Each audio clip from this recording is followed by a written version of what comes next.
হামজা চৌধুরী বাংলাদেশের হয়ে 25 তারিখে খেলবে, এটা নিয়ে দাদা বাবুদের হাগামোতা বন্ধ। আচ্ছা, ওগুলো বাদ। এখন আমাদের যে প্রবাসগামী ভাইদের কি অবস্থা, সবাই কি মেন পাওয়ার পাইছেন? এটা নিয়ে মেন পাওয়ারের বড় একটা আপডেট আসছে, এবং এটা হয়তো অনেকে জানে না, এখন কারো পর্যন্ত এখনো পৌঁছায় নেই। এটা নিয়ে বিস্তারিত আলোচনা করব।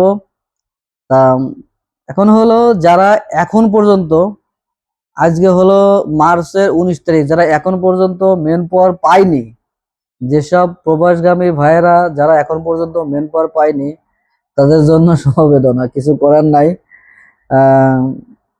আপনাদের কিসে প্রবলেম আপনারা নিজেরা খতিয়ে দেখবেন, কারণ মেন পাওয়ার কিন্তু আগের মতোই, আগের যে নিয়মে মেন পাওয়ার হচ্ছিল সেই সিস্টেমে মেন পাওয়ার হচ্ছে, এখন আর কোনো প্রবলেম নাই। আমরা এতদিন যেভাবে মেন পাওয়ার পাচ্ছিলাম, যে সিস্টেমে পাচ্ছিলাম, এভাবেই হচ্ছে। মানে এই মেন পাওয়ার, অনেকে আমার কন্ট্যাক্ট নাম্বারে হোয়াটসঅ্যাপে যোগাযোগ করছে যে ভাই আমার লোড আনলোড আমার মেন পাওয়ার হচ্ছে না, আমার কনস্ট্রাকশন ওয়ার্কার আমার মেন পাওয়ার হচ্ছে না, আমার ফ্রি ভিসা মেন পাওয়ার হচ্ছে না, আমার টেইলর ভিসা আমার মেন পাওয়ার হচ্ছে না। এই অনেক, মানে অনেকে, আমি যাদের যাদের ভাষ্য অনুযায়ী বুঝলাম অনেকে ভোগান্তিতে আছে। কেন মেন পাওয়ার হচ্ছে না? আসলে মেন পাওয়ার তো আপাতত কোনো প্রবলেম নাই। আগে যে নিয়মে মেন পাওয়ার হচ্ছিল, হইছে, সেই নিয়মে মেন পাওয়ার হচ্ছে। সরি, এখন আপনারা যাদের মেন পাওয়ার এখন পর্যন্ত পান নাই, আপনারা নির্দিষ্ট যাদের এজেন্সি আছে, যে এজেন্সি থেকে আপনার ভিসা স্ট্যাম্পিং হয়েছে, আপনি যোগাযোগ করতে পারবেন। যোগাযোগ করে তাদের কাছে জিজ্ঞেস করেন কেন মেন পাওয়ার হচ্ছে না, এবং তাহলে আপনি সঠিক উত্তরটা পেয়ে যাবেন। আর যাদের গ্রুপ ভিসা পড়ে গেছে, আপনারা যারা আসলে যাচ্ছে, যারা বিদেশগামী ভাইয়েরা, কারণ আমরা এজেন্সির লোকরা এরা বুঝতে পারবো আসলে গ্রুপ ভিসা এবং সিঙ্গেল ভিসা, ছোট মশাসা বড় মশাসা, এগুলা যাদের গ্রুপ ভিসা পড়ে গেছে তাদের একটু বিলম্ব হচ্ছে। বিলম্ব মানে ভালোই বিলম্ব হচ্ছে। গভর্নমেন্টের নিয়ম অনুসারে আপনার বাংলাদেশ দূতাবাস থেকে অ্যাটাস্টেড আনতে হবে, ফিরে আবার বাংলাদেশ, মানে সৌদি আরব অবস্থা বাংলাদেশ দূতাবাস থেকে অ্যাটাস্টেড আনতে হবে, ফিরে বাংলাদেশ মন্ত্রণালয় থেকে পারমিশন নিয়ে, বিএমইটি পারমিশন নিয়ে তারপর মেন পাওয়ার হবে। যাদের গ্রুপ ভিসা তাদের একটু বিলম্ব হচ্ছে। এবার গ্রুপ ভিসাটা কি? মানে একসাথে 10-15 জন যাচ্ছে, গ্রুপ না, এটা গ্রুপ ভিসা না।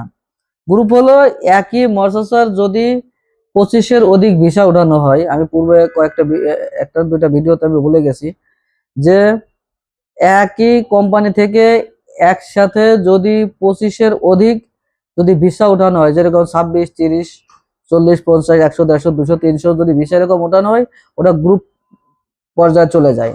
আর এই গ্রুপ পর্যায়ে চলে গেলে, এই গ্রুপ ভিসা মেন পাওয়ার করতে গেলে এটা একটু বিলম্ব, কারণ ওই বাংলাদেশ দূতাবাস থেকে পারমিশন আনতে হয়। অ্যাটাস্টেড না হলে বাংলাদেশ বিএমইটি থেকে আপনাকে মেন পাওয়ার দিবে না।